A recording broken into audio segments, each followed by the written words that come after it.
అసలు అది అంటే కృష్ణరాజు గారికి ఎవరైనా వస్తున్నారని తెలిస్తే ముందు వచ్చి గుమ్మం దగ్గరికి వచ్చి వాళ్ళని ఏమో పలకరించి లోపలికి తీసుకెళ్ళడం, మళ్ళీ వెళ్తున్నప్పుడు కూడా బయట వరకు వచ్చి అంటే ఇది చూసి అందరూ అలా ఫీల్ అవుతున్నారు అనమాట. కృష్ణరాజు గారు మమ్మల్ని లోపలికి ఆహ్వానిస్తున్నారు అని. ఆ తర్వాత పెళ్లి కార్డులు కూడా ఫ్యాన్స్ అందరూ తీసుకొచ్చి అక్కడ పెట్టి సార్కి చెప్పి అక్కడ ఫోటోలు తీయించుకొని వెళ్ళటం.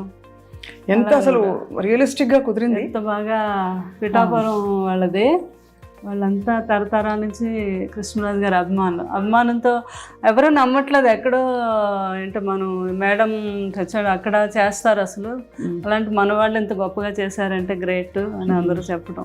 ఇప్పుడు కృష్ణరాజు గారు మరి బాహుబలి పెద్ద సినిమా చూసినప్పుడు ఏమనేవారు ప్రభాస్ గారికి? అసలు ఆనందం ఇంకా ఇంత అంతా కాదు కదా. ఇక్కడ బాహుబలి ఫోటో చూసి నేను అది ఫ్యాన్స్ అందరూ ఇస్తూ ఉంటారు, అది వాళ్ళు పాపం డై హార్ట్ ఫ్యాన్స్. మీరు వాజ్పేయి గారితో ఉన్న ఫోటో? అవునండి, అప్పుడు మా పెద్ద పాప ఫస్ట్ ఇయర్ ఆయన ఎవ్రీ బర్త్డేకి వెళ్ళే వాళ్ళం. నేను ఎంత బుజ్జి తల్లిలో ఉన్నారు. పెద్ద పాప అమ్మాయి అది.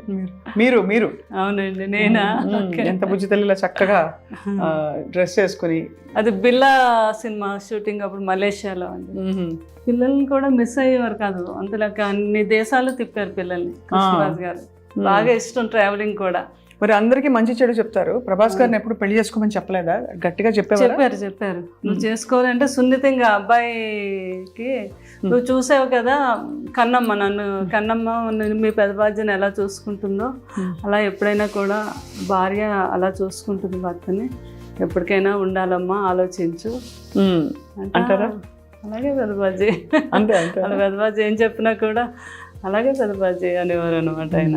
అది బాబుకు కూడా చాలా లేడీస్ అని చాలా రెస్పెక్ట్, చాలా పద్ధతి బుద్ధిమంతుల్లా కనిపిస్తారు. పెళ్ళి అన్నా అదన్నా చాలా గౌరవం అండ్ చాలా కనిపిస్తున్నారు. అసలు బాబు గురించి ఎంత చెప్పినా తక్కువే. నేను నా అనుభవంతో చెప్తున్నాను. ఆయనకుండే ప్రేమ, ఆయనకుండే రెస్పెక్ట్ మామూలు కాదండి. అందులోకి వాళ్ళు పెదబాజీ గారు మీద ఉన్నంత ప్రేమ కానీ నేను అసలు ఎక్కడ చూడను.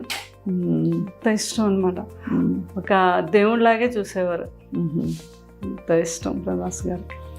ఈ ఫోటోలన్నీ ఇది నిన్నే ఎవరో ఒక అభిమాని ఇలా వేసి పంపించింది. మా ఇద్దరు ఎవరో ఒకరు అలా పంపిస్తూనే ఉంటారు.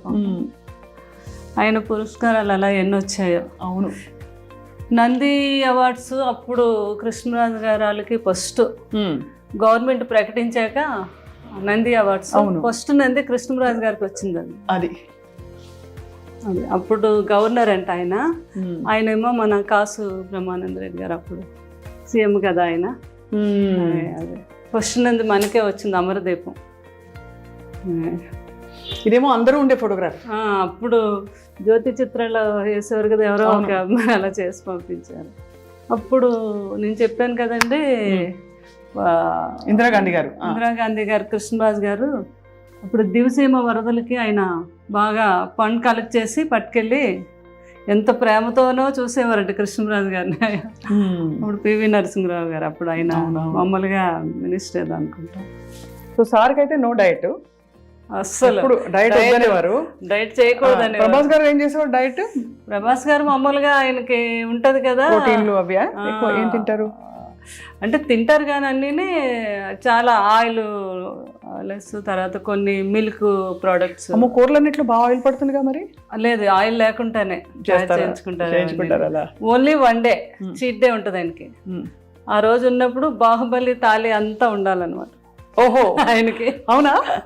అందులో ఆయనకి ఏం నచ్చితే ఏం తింటారో అని అందరూ అన్ని రకాలు మొత్తం. ఆ టైంలో నాకు ఫోన్ చేస్తారు.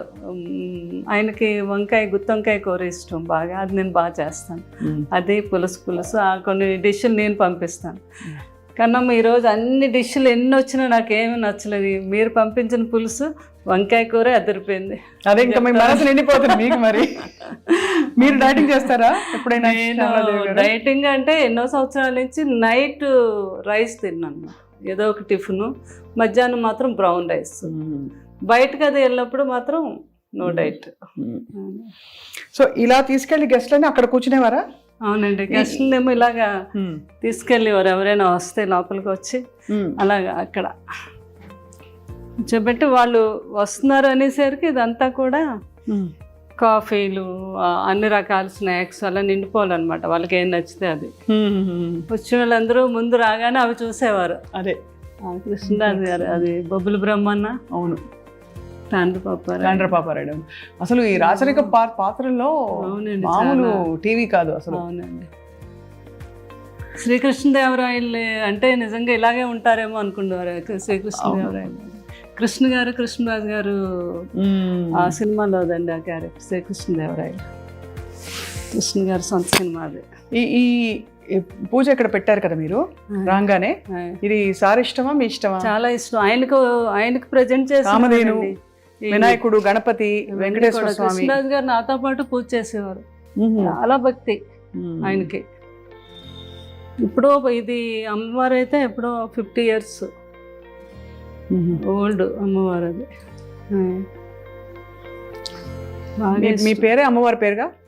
శ్యామల. నువ్వే అమ్మవారుగా అనేవారు కృష్ణరాజు గారు కూడా. ఏమనేవారు? నువ్వే అమ్మవారు అనేవారు. అంతే కదా మరి. ఇంకా ఆయన భక్త కన్నప్ప. ఎంత బాగున్నారు, ఎంత అందంగా ఉన్నారు. నాకెవరో పాప, మా రెండో పాప ఆర్కిటెక్చర్ బాగా అక్కడే మన పివి నరసింహరావు గారు అమ్మాయి, ఆ కాలేజీలోనే చదివింది రెండో అమ్మాయి. తను ఇప్పుడు కలికి కూడా చేసింది, ఆర్ట్ డైరెక్షన్ బాగా ఇంట్రెస్ట్ ఆ అమ్మాయికి. రెండో అమ్మాయి అండి. వాళ్ళు ఇప్పుడు అందరూ ఎవరైనా చిత్ర పరిశ్రమలో యాక్టివ్ గా ఉన్నారా? పెద్ద అమ్మాయి మూవీలు తీస్తుంది, అమ్మాయి ఏమో ప్రొడక్షన్ నేర్చుకుంది, మూవీస్ తీయాలని. కృష్ణరాజు గారిలో మనకు కూడా ఉంది కదా బ్యానర్.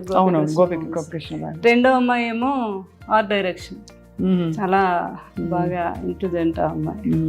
చక్కగా. కలికి మీకు ఏమనిపించింది? చూసారు కదా, అద్భుతం. ఇంకా అసలు సెకండ్ హాఫ్ అయితే అది ఒక అమ్మగా అనమాట. బాబుని అలా లాస్ట్ లో అలా చూస్తే కృష్ణరాజు గారు కూడా చేశారు కదా ఆ క్యారెక్టర్. ఏ క్యారెక్టర్? మన కర్ణుడు క్యారెక్టర్. అవునవును. అందరూ అది మ్యాచ్ చేసి నాకు ఫోటోలు పంపిస్తూ ఉంటారు మా ఫ్యాన్స్. ఓహో, మరి మీకైతే మనసు నిండిపోవడానికి అన్ని విధాలా అన్ని మీరు చేసిన ఫ్యాన్స్ అలా ప్రతిదీ కూడా నాకు అప్డేట్స్ ఇస్తూనే ఉంటారండి. వాళ్ళంతా చాలా గొప్ప ఫ్యాన్స్ ఉన్నారు, మా రెబల్ ఫ్యాన్స్ వాళ్ళంతా కూడా ఎప్పటికప్పుడు. చాలా వాళ్ళ మనసు నిండిపోయింది. మిమ్మల్ని ఎక్కడైనా కష్టపెట్టి జ్ఞాపకాలు తీసుకొచ్చి. మా స్వప్న కూడా ఎంత మంచి యాంకరింగే కాదు, ఏదో ఇంట్లో ఫ్యామిలీ మెంబర్ అనమాట. నేను చూస్తూ ఉంటాను కదా. అదృష్టం మీరు అప్పుడే కాదు, నాకు 10 years నుంచి మీరు తెలుసు. మీరు మాట్లాడే విధానం మెయిన్ ఏంటంటే లేడీస్కి మీరు ఇచ్చే ఆ రెస్పెక్ట్, వాళ్ళతో మాట్లాడే ఆ విధానం, అందులో ఆ ప్రేమ కనిపిస్తూ ఉంటుంది. నాకు చాలా ఇష్టం. మీరు చాలామందితో, రేణు దేశాయ్తో ఎంతమందితోనో అందరూ ఇంటర్వ్యూలో నేను చూస్తాను కదా, అబ్బో మీ మాట తీరు అది ఎక్సలెంట్. చాలా థ్యాంక్స్. అంటే అంత మంచి స్వభావం మీద, అందుకే కృష్ణరాజు గారు ఆ రోజు మిమ్మల్ని ఎంతో అభినందించారు. నా అదృష్టం మీరు ఆ మాట అనడం. అటువంటి లెజెండ్ జీవితం గురించి తెలుసుకోవడానికి మాకు మళ్ళీ ఒక అవకాశం ఇచ్చారు. తప్పకుండా మీరు మీ గుండెలో ఎంత మీ వెనక కాదు, మీతో కలిసి మిమ్మల్ని మేము పట్టుకుని ఉన్నాం, మేము ఫ్యాన్స్ కూడా. అలాగే అండ్ మీ మంచితనాన్ని, మీ మంచి గొప్ప ప్రేమ పూరిత మనస్తత్వానికి తప్పకుండా మీ చుట్టూ ఎప్పుడో ప్రపంచం ఉంటుంది. ఎందుకంటే నేను కృష్ణరాజు గారు ఒక ట్రస్ట్ పెట్టారు, దాని గురించి కూడా చెప్దాం అనుకున్నాను. తప్పకుండా రండి ప్లీజ్, చెప్పండి. అది ఇలా రండి. షుగర్ మీద గ్యాంగ్రీన్ ఫామ్ అయ్యి చాలా మంది కాళ్ళు తీసేస్తారు కదా. అవును. ఆ కాళ్ళు తీయకుండా వైద్యం చేస్తున్నాను. లండన్లో ఉన్నారు ఒక డాక్టర్ గారు, వేణు కవత్తల అని. ఆయన మన ఒంగోలు వాస్తవులు. ఆయన కృష్ణరాజు గారికి వీరాభిమాని, ఇంకా ఒక ఆల్మోస్ట్ ఒక కొడుకులా అనమాట. అయితే మనకి కృష్ణరాజు గారు మేము అప్పుడు లండన్ వెళ్ళినప్పుడు ఆయనతో పరిచయం ఏర్పడింది. ఆ తర్వాత మా మాటల్లోని ఇండియాకి రావటం ఇక్కడ అప్పుడు కృష్ణరాజు గారు అన్నారు, మీరు మంచి డాక్టర్ కదా. ఆయన అక్కడ కింగ్స్ హాస్పిటల్లో ఈ డాక్టర్, ఏది మనకి గ్యాంగ్రీన్ వస్తే కాలు తీయకుండా ముందే దాన్ని ట్రీట్ చేయటం. దాని కృష్ణరాజు గారు అన్నారు, మీరు ఎక్కడో లండన్లో చేస్తున్నారు కానీ మన ఈ ప్రాంతాల వారు అంతా లండన్ రాలేదు, అది కాస్ట్లీ వైద్యం కూడా. మన ఇద్దరం కలిపి ఒక ట్రస్ట్ పెడదాం, ఎవ్రీ ఇయర్ నా బర్త్డే రోజు పెట్టుకొని మనకు సాధ్యమైనంత ఒక 2 ఆపరేషన్లు 4 ఆపరేషన్లు చేయిద్దాము అని. అలాగే సార్ ఇంతకన్నా మంచి ఇంకేముంటుందని యూకే ఇండియా ఫౌండేషన్ అని పెట్టాము. యు అంటే ఉప్పులపాటి మాది, కే అంటే ఆయన కవర్తల, వేణు కవర్తల కదా. అవును, యూకే ఎలాగ ఆయన యూకే నుంచి వచ్చిన డాక్టర్ యూకే ఎంత కుదురుకొని చూడండి. అదే ఫౌండేషన్ అని పెట్టాము. తర్వాత ఏమో కృష్ణరాజు గారు అన్నారు, నేను అపోలోకి మాట్లాడతాను సంగీతారెడ్డి గారితో, మీరు 6 monthsకి ఒకసారి అపోలోకి కూడా వచ్చి చేయాలి ఆపరేషన్స్. మొత్తం అపోలో అందరితో మాట్లాడారు. ఇంత మంచి అవకాశం కృష్ణరాజు గారు, సంగీతారెడ్డి గారు అయితే ఎంత మెచ్చుకున్నారు. ఆయన అపాయింట్ చేసి అక్కడ ఆయన గవర్నమెంట్తో పర్మిషన్ తీసుకొని ఈ రోజుకి వచ్చి ఇక్కడ వీళ్ళు ఒక 4-5 కేసులు ఉంటే ఆయనకి అక్కడ కాల్ చేస్తారు, అక్కడ ఆయన సెలవు పెట్టి వచ్చి హైదరాబాద్ అపోలోలో చేసి వెళ్తూ ఉంటారు. ఇప్పుడు మరి ఎవరైనా చేయించుకోవాలంటే ఆయన కోసం ఎలా అపోలోకి వెళ్ళాలి?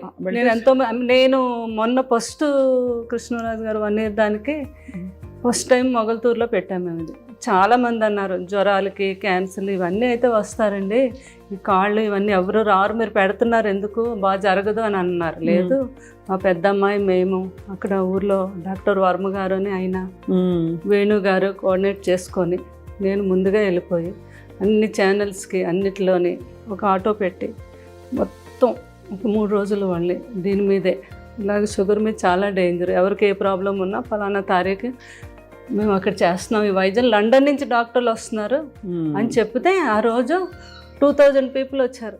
బాబా, చాలా బాగా అరేంజ్ చేసాం మేము. అక్కడికక్కడే 20 మంది డాక్టర్స్ వెళ్ళాం. వేణుగారు ఇంకొక 2 డాక్టర్లు లండన్ నుంచి వచ్చారు, మాకు తెలిసిన ఒక డాక్టర్ దుబాయ్ నుంచి వచ్చారు, అపోలో వారు 4 డాక్టర్లు పంపించారు. ఇలా అంతా కలిపి 20 మంది డాక్టర్స్ అయ్యారు. చాలా అద్భుతంగా జరిగింది. ఫస్ట్ టైం కృష్ణరాజు గారు బర్త్డే రోజు January 20 చేసాము. అక్కడ ఒక 5-6 ఆపరేషన్స్ అక్కడే చేసేసాము. ఉన్న వాళ్ళందరికీ అక్కడే ట్రీట్మెంట్ చేయించేసి మందులు అన్నీ ఇచ్చాము.